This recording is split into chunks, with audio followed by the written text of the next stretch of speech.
Hello everyone, hope you're doing well. I'm just doing this video really to reflect on meditation. I've been doing a lot of reflecting on meditation and my meditation practice recently, and how I tend to struggle with it. And I think it's about building a system that works for you when it comes to meditation. I don't think that it's a one size fits all sort of thing. We're all tuned up and wired differently, and I think it's whatever works best for you. For me, one of the things I found recently, I did a little experiment where I did a meditation in absolute silence, and my mind just would not shut up, which I know is something that you need to work at, you need to develop, you need to have that patience to work with those thoughts and acknowledge them and accept them and then let them go, which is easier said than done, I have to say. It's a nice idea, but sometimes those thoughts can be overwhelming. There's like a million of them just shooting around in there all at once in the silence, and it just becomes a bit unbearable. And you actually come out of the meditation feeling worse than you did when you went into the meditation. Is a tricky one. But then the following day, I did a meditation again, same time, same sort of thing, with my headphones on, listening to one of my field recordings, and the difference was just astounding. The mind just went completely silent. It just zip, shut up. It stopped its nagging and its criticism, and there was no thoughts. And I got thinking about this as to why this may be. And I think fundamentally what's happening is that over the years when I've been field recording, I have trained my mind. I have to be present in that moment when things are recording generally, and I have to be silent. Be silent, be present, don't move, don't want to interfere with what's being recorded. So you're just there and present and quiet, and it's peaceful. And I think that over time, this has kind of trained my mind into thinking along a similar way. So I shut up, I hit record, I shut up, I'm still. All of a sudden, my mind shuts up and is still. It just zips it. And I guess it's trained. I guess I've learned this, probably not directly, just through doing what I love doing.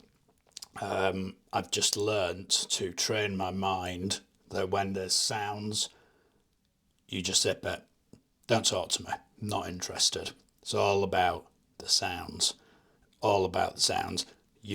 I'm not listening to you. Forget it. No, shut up.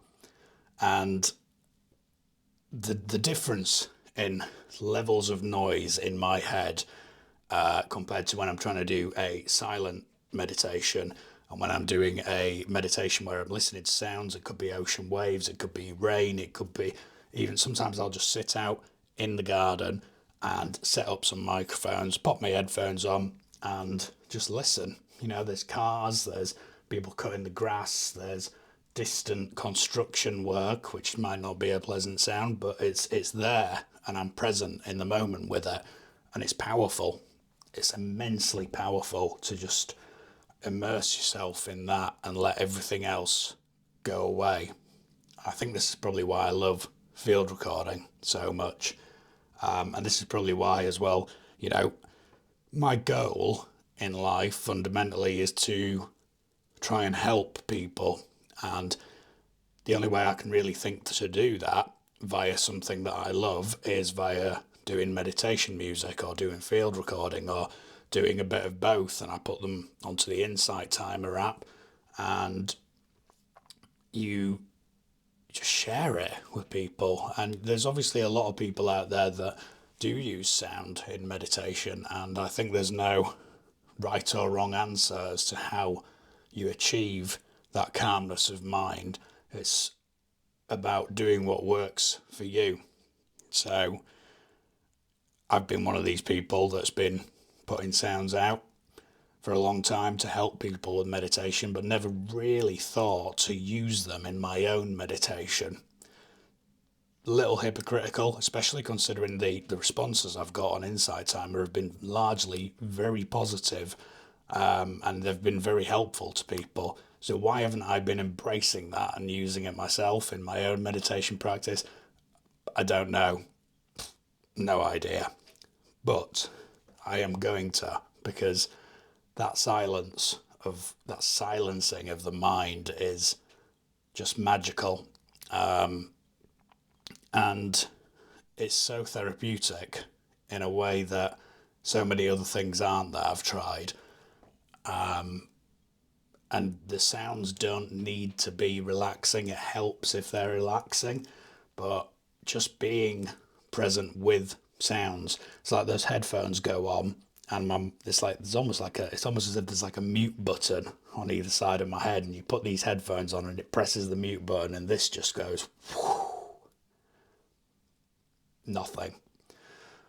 And yeah, I had someone actually on Insight Timer recently that left me a review on something that I posted, and I loved it. They phrased it as that they enjoyed my stuff because they liked sound traveling, and I was like, oh, that's really insightful and interesting. Sound traveling, this idea of listening to a sound to, and I suppose it is meditative, but in a different way.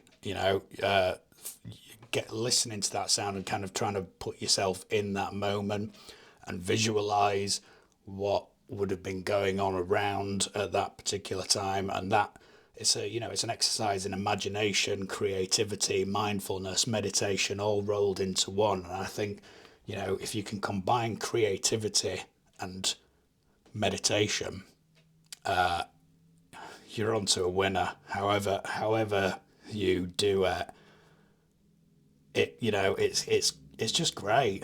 And yeah, so that really worked for me, and it's one of those things where it's like, I'm gonna have to stick with this. I'm gonna have to just keep listening. I have so many field recordings and audio recordings, and I have the luxury of just, I could just take my recorders out and I could just sit next to a river and really immerse myself in the sound even more so than you could with just your ears, and share that. So it got me thinking of this idea of kind of a meditate with me sort of thing, where I do a video. I'll set up like a binaural microphone, a camera, and I'll put my headphones on and just I'll meditate for like 10 minutes on the video, and you can just sort of put your headphones on and meditate with me, and it wouldn't sort of be live, but it would be a case of that, when you're listening back, you would be listening back to exactly what I was hearing and what I was immersed in that moment. Sound traveling, essentially. I love that phrase. It's stuck with me. So yeah, there's still a lot of work to do. Mentally, things are a journey. It's up and down. It's peaks and troughs. It's a work in progress. I am a work in progress, but we're getting there. And I think this is fundamentally a turning point. This is a point where I can say, yes, this works for me. Let's keep doing it and see what happens. And I just want to share that. I know a lot of people that do field recording, and maybe it's something that they've not really considered. Sometimes I sit in here if the weather's bad, and I'll put some microphones out of my window and just listen to the cars passing and things like that. There's so much you can do with it, and the impact is phenomenal. I can't get my mind to shut up any other way than through listening to sound. And that's probably why I'm obsessed with field recording. It's not just field recording, it's mental health and well-being. It's all rolled into one, and it's juicy and sexy and lovely. But yeah, until next time, take care of yourselves. Maybe try some meditation things related to sound, and hopefully I might try and do this sort of meditate with me kind of video at some stage, and we'll see where that takes us. But take care of yourselves, and bye for now.